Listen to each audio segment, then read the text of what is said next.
O salário do pecado é a morte. O que significa esta frase bíblica? Vamos descobrir? Para darmos início, vamos começando fazendo a leitura bíblica.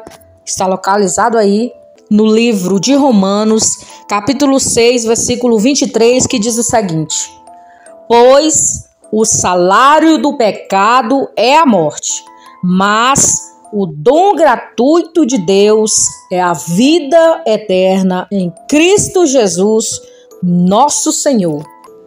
O que é um salário? No dicionário, significa remuneração ajustada pela prestação de serviços em razão de contrato de trabalho ordenado ou paga, recompensa.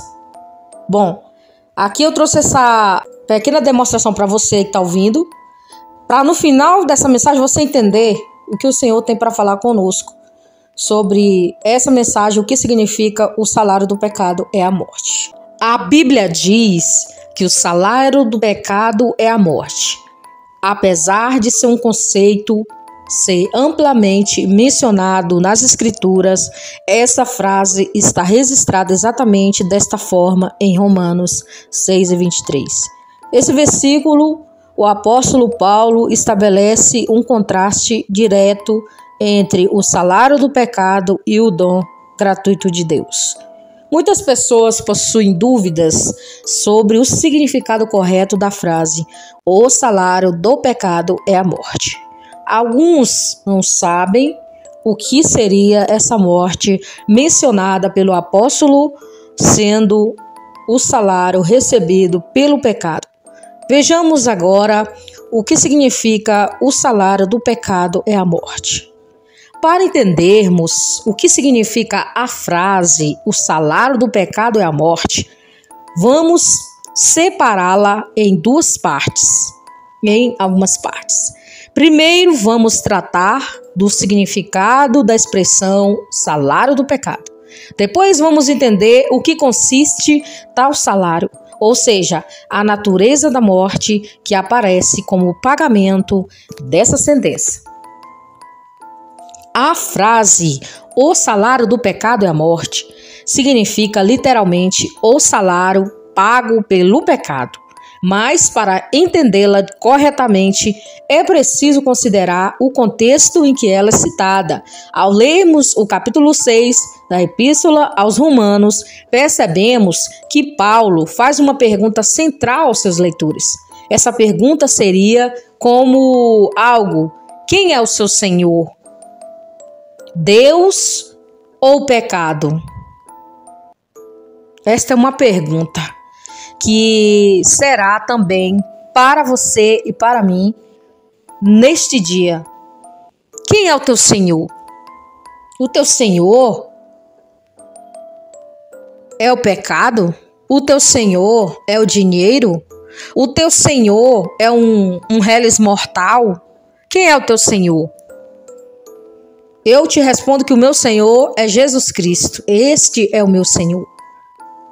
Essa pergunta, ela é uma pergunta que muitos, por não saberem e não entenderem quem é o seu Senhor, por falta de entendimento da palavra do Senhor, ou até mesmo porque essas pessoas não conhecem este ensinamento bíblico sobre quem é o seu Senhor.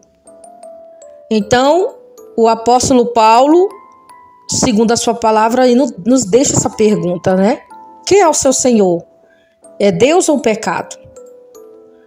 Esse capítulo se divide em duas partes. Entre os versículos 1 e o 14, o apóstolo enfatiza que seria impossível que um verdadeiro salvo continuasse a viver na prática do pecado. O redimido está morto para o pecado e vive para Deus. Entre os versículos 15 e o 23, o apóstolo trata minuciosamente as aplicações de servir a Deus e o pecado. Nesse caso, ele personifica o pecado e o apresenta como um senhor. Isso fica evidente nos versículos 15 e 16, quando ele escreve: vocês são escravos daquele a quem obedecem, quer do pecado que conduz à morte ou da obediência que conduz à justiça. Então, estar aqui neste versículos 15 e 16, um esclarecimento e uma pergunta para nós. Você é escravo de quem você obedece? Agora vem uma pergunta para você que está ouvindo aí a palavra do Senhor. Você é escravo de quem? Você sabia que quando você serve a uma coisa que é tipo um vício para você, você sabia que você é escravo daquilo? Você sabia que quando você obedece sempre, ou uma pessoa, ou uma situação, ou um partido, qualquer coisa assim, eu estou dando um exemplo aqui para você. Você está sendo escravo daquela pessoa porque você está obedecendo o que aquela pessoa está falando. Então, esta é a pergunta para nós. Você é escravo daquilo que você obedece. E se você obedece ao Senhor Jesus e à sua palavra, você é um escravo, mas não é esse escravo que não tem liberdade. Nós somos livres porque Jesus nos libertou, nos livrando do pecado, entregando a sua vida na cruz do Calvário. Então você que está ouvindo a palavra do Senhor, é escravo de quem? Veja bem quem você obedece. Veja bem quem você anda obedecendo. Então, se você anda obedecendo o que eu já citei agora há pouco, você é um escravo dessa situação, dessa pessoa ou deste negócio. Você é um escravo. Mas se você é um escravo do Senhor Jesus, no sentido de ser livre e ser conduzido à obediência e à justiça, porque somos livres, porque Jesus nos libertou. Como isso, o apóstolo Paulo estava dizendo simplesmente que só existe dois grupos de pessoas que servem a Deus. Os que servem ao pecado, servem ao Deus do pecado, né? Essa é uma verdade que muitos ignoram na atualidade.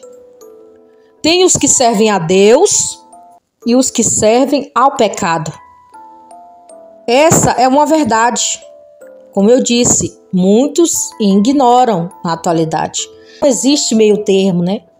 Não existe um terceiro grupo. Não existe outra possibilidade. O homem, ele gosta de ter poder, a sensação de liberdade nas mãos. Mas ninguém é realmente livre no sentido de ser independente. Todos, necessariamente, têm o Senhor. Ele seja Deus ou ele seja o pecado. Porque tudo o que está fora do que a palavra de Deus diz, tudo o que está fora do que a lei de Deus diz, tudo o que está fora do que a palavra de Deus, a Bíblia Sagrada diz, tudo que é contrário a esse livro, aos mandamentos do Senhor, tudo isso é pecado. Tudo isso é pecado. E retorno novamente a perguntar: quem é o teu Senhor? Quem é o teu Senhor? O teu Senhor é o pecado? Quem é o teu Senhor?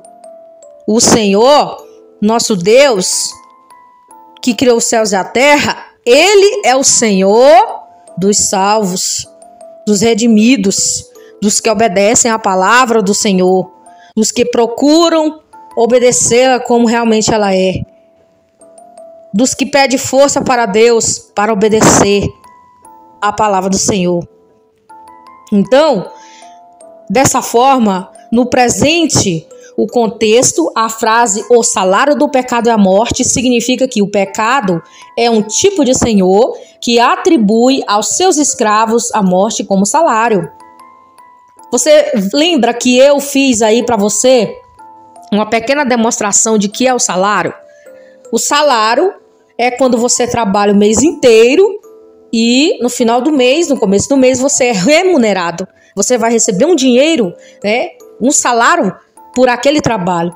E aqui, segundo o que está escrito na palavra do Senhor, espiritualmente falando, quando você peca e continua pecando e peca todo dia, continua pecando naquele mesmo pecado, você está aí simplesmente plantando e você vai receber o teu salário. E sabe qual é o salário do pecado? É a morte. Este é o salário do pecado. É por isso que nós temos que ter cuidado, para que nós não venhamos estar pecando.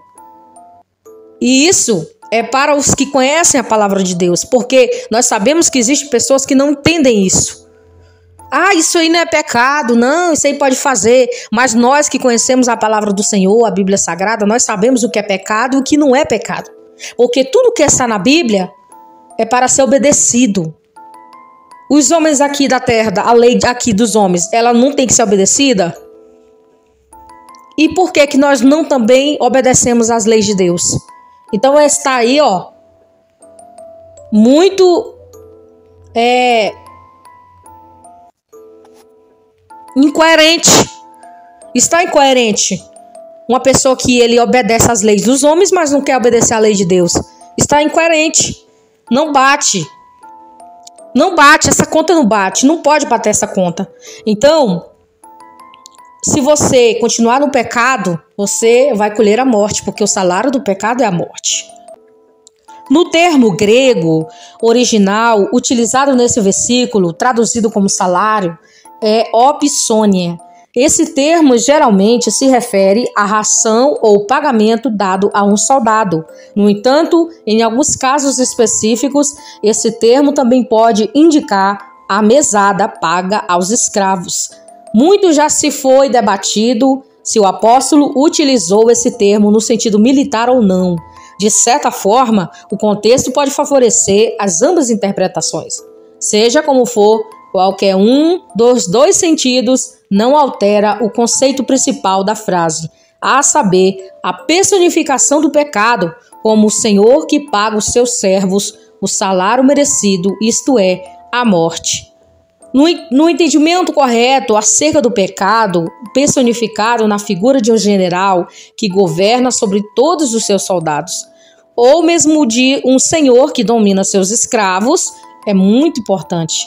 Muita gente entende que quando o apóstolo escreve dizendo que o salário do pecado é a morte, isso significaria simplesmente quem pratica o pecado recebe como contribuição merecida a morte. É claro que esse entendimento não está errado. Inclusive, ele faz parte do ensino que o apóstolo tem em vista nessa seção de carta aos Romanos. Entenda, todavia, a forma com que o apóstolo construiu o texto expressa algo muito mais profundo. Ele transmite simplesmente uma ideia de praticar o pecado, mas de pertencer ao pecado. Com isso, Paulo destrói qualquer tipo de conceito de liberdade, enfatizando que o homem, por natureza, é escravo do pecado. Ele diz que, basicamente, que o homem é alguém que não tem a menor condição de se autolibertar. Olha, você entendeu aí? Preste atenção, vou reforçar aqui mais uma vez para você. Você não tem poder para se autolibertar. Qualquer ser humano nessa terra não tem poder para se autolibertar. Se não for através do poder de Deus, a entrega de sua vida a Jesus Cristo como Senhor e Salvador, você não pode ser liberto. Então não adianta nós querermos lutar contra essa palavra, porque a palavra ela é poderosa.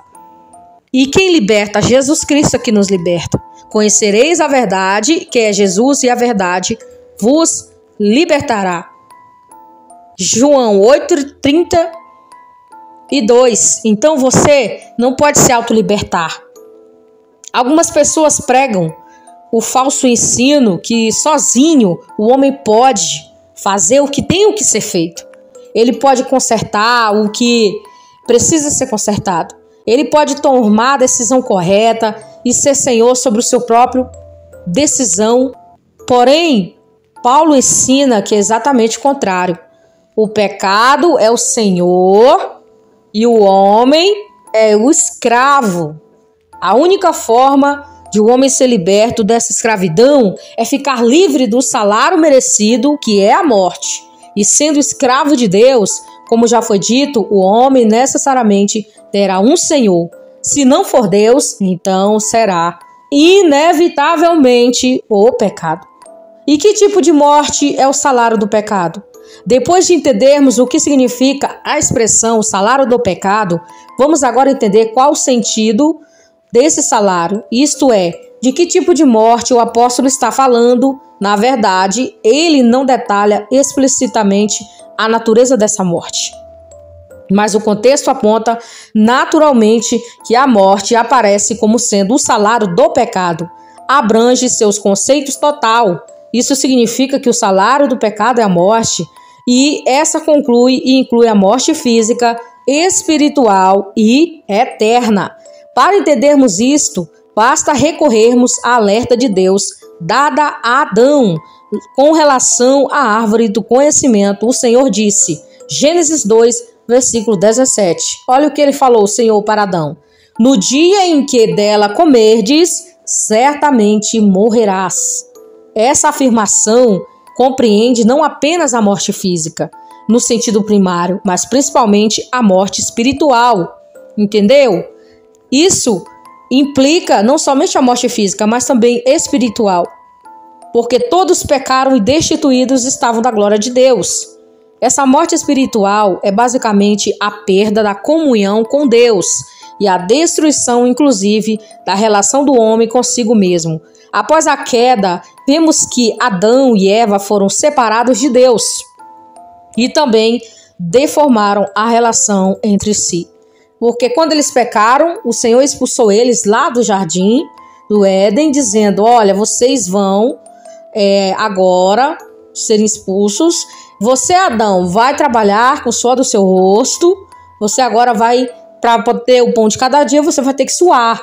Você, Eva, você vai ter dores de parto. Você vai sentir dor para ter seus filhos. Então daí nasceu o pecado, né?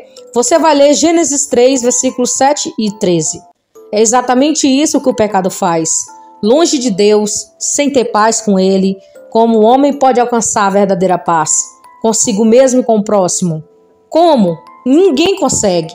Obviamente, depois de pecar, o homem também ficou sujeito à morte física. Mais tarde, a Bíblia revela que para muitos a morte física é terrível. Ela coloca o pecador diante do juízo de Deus. E é inevitável a condenação à morte eterna, chamado do livro do Apocalipse, que é a segunda morte, né? Você vai ler aí essas passagens bíblicas.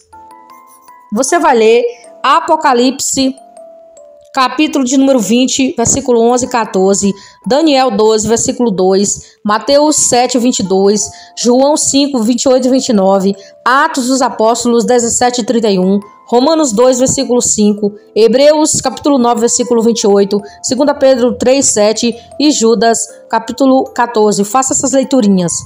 Essa morte não é um estado eterno de inexistência. Ao contrário disso, ela é um estado de separação eterna da presença amorosa de Deus. Você vai ler Mateus 3, versículo 12, Mateus 18, 8, Marcos 9, 43, Lucas 3, versículo 17, Judas 7, versículo 7, Apocalipse 14, versículo do 9 ao 11, Apocalipse 19, versículo 3, Apocalipse 20, versículo 10 e Daniel 12, versículo 2. Por outro lado, a Bíblia também revela para outros que a morte física é uma bênção indireta. Isso porque ela representa o fim do sofrimento da vida terrena e a união eterna do homem com Deus. E é por isso que o apóstolo Paulo concluiu que morrer para ele era ganho, pois significava estar com Cristo, o que é muito melhor. Você vai ler Filipenses 1, versículo 21 e 23. O salário do pecado é a morte, mas o dom gratuito de Deus é a vida eterna. A conclusão do apóstolo Paulo sobre esse ensino é brilhante e ele ofereceu um contraste chocante entre o salário e o dom gratuito de Deus. Já vimos que quando ele fala sobre a retribuição pelo pecado, o termo grego traduzido como salário significa basicamente o pagamento merecido pelo trabalho feito. Porém, quando ele fala sobre a retribuição dada por Deus, ele usa o termo grego charisma. Esse termo significa uma dádiva, isto é, o favor que alguém recebe sem qualquer próprio mérito. O apóstolo apresentou aí os dois lados de uma forma muito clara. Quando o pecado é o Senhor, o homem recebe um salário, aquilo que ele merece, isto é, a morte. Quando Deus é o Senhor, o homem, ele recebe uma dádiva, aquilo que ele não merece, isto é, a vida eterna em Jesus Cristo. Esse ensino esmaga qualquer tipo de senso de autogratificação que possamos ter. Se acharmos que merecemos algo e que devemos ser recompensados por isso, saibamos então que tal recompensa é a morte, pois ela é tudo o que merecemos. Mas se olharmos para a nossa própria vida, percebemos o quão miseráveis somos e entendemos que tudo é pelos méritos de Cristo Jesus e por isso a sua morte expiatória no Calvário, que não recebemos nosso salário, mas o dom gratuito de Deus. A liberdade que o homem encontra no pecado é a escravidão, mas a escravidão que o homem encontra em Deus é a verdadeira liberdade. Romanos 6, versículo 20 e 22. Servindo ao pecado, o homem recebe o que é justo, e o seu salário é a morte. Servindo a Deus, se refugiando nele, através de Jesus Cristo, o homem não recebe o que lhe é justo, mas recebe aquilo que de nenhuma outra forma teria direito, a vida eterna. O salário do pecado é morte, mas o dom gratuito de Deus é a vida eterna, por Cristo Jesus, nosso Senhor. Diante disso, realmente a pergunta é inevitável. Quem é o seu Senhor? Essa é a pergunta final. Quem é o seu Senhor? O pecado? Ou o seu Senhor é o Senhor Jesus? Escolha a vida que é Jesus e não o pecado que leva à morte. Que Jesus vos abençoe.